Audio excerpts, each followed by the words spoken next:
Ka diçka thellësisht ironike në mënyrën se si politika shqiptare përdor Europën.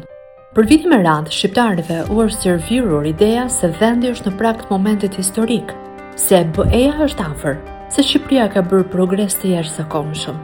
E megjithatë, pas çdo deklarate pompoze, qytetarët vazhdojnë të jetojnë në një vend ku korrupsioni perceptohet si sistem, ku të rinjt largohen masivisht dhe ku politika funksionon më shumë si klubi interesash sesa si gardizionesh.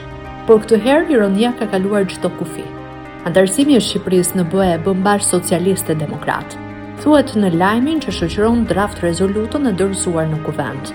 Një titull që në pamje të parë tingëllon institucional, patriotik, madje historik. Por nëse e lexon me pak kujtesë politike, të krijohet një pyetje e beft.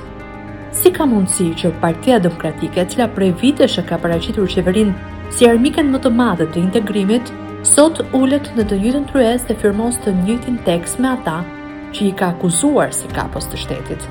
Sepse nuk po flasim më për një debat normal politik. Nuk po flasim për kundërshtar që kanë pasur diferenca programore. Jo.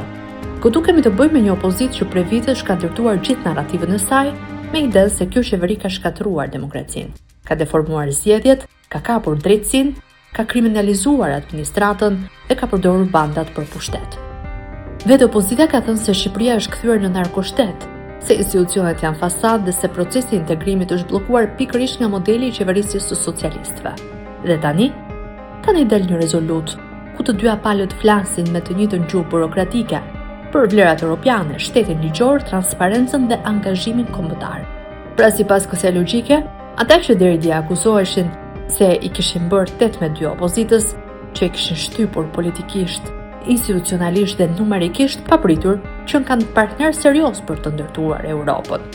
Kjo është arsye pse shumë shqiptarë nuk ndjejnë me entuziazëm kur dëgjojnë fjalën integrim, sepse e kanë parë se si përdoret.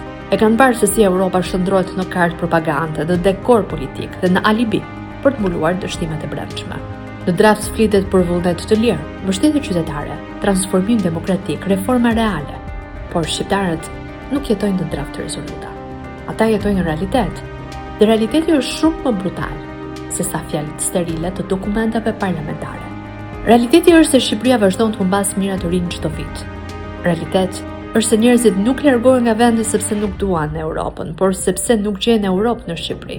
Nuk gjejnë drejtësi të barabartë, nuk gjejnë garë të ndershme, nuk gjejnë as siguri ekonomike dhe as shtet funksional.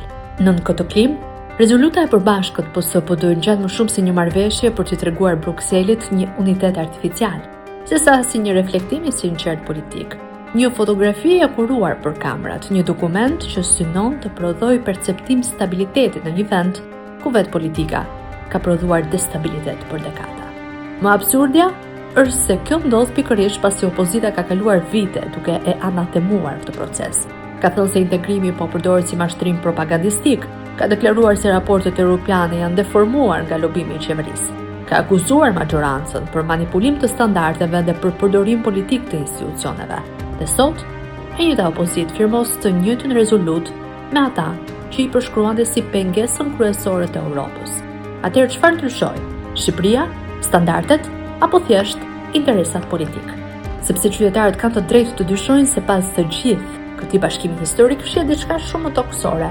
Frika nga humbja e kontrollit, nevoja për të ruajtur sistemin dhe dëshira për të ndarë përgjegjësinë politike në një moment delikat për gjithë klasën politike. Në Shqipëri, kur politika përplaset, qytetarët paguan faturën. Kur politika bashkohet papritur, qytetari duhet të kontrollojë portofolin dhe demokracinë. Dhe pikërisht kjo është arsyeja pse kjo rezolut nuk po perceptohet si triumf kombëtar, sepse shqiptarët nuk shohin reformën te firmat në letër. Ata e kërkojnë te jeta e përditshme dhe me të drejtë, tek gjykata, tek ekonomia, tek zgjedhjet, tek meritokracia, tek siguria, tek shëndetësia. Europa nuk matet me rezoluta unanimiteti në kuvend.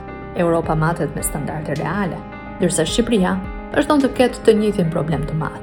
Politikën që flet si Brukseli, por qeverisë si Ballkani më i keq.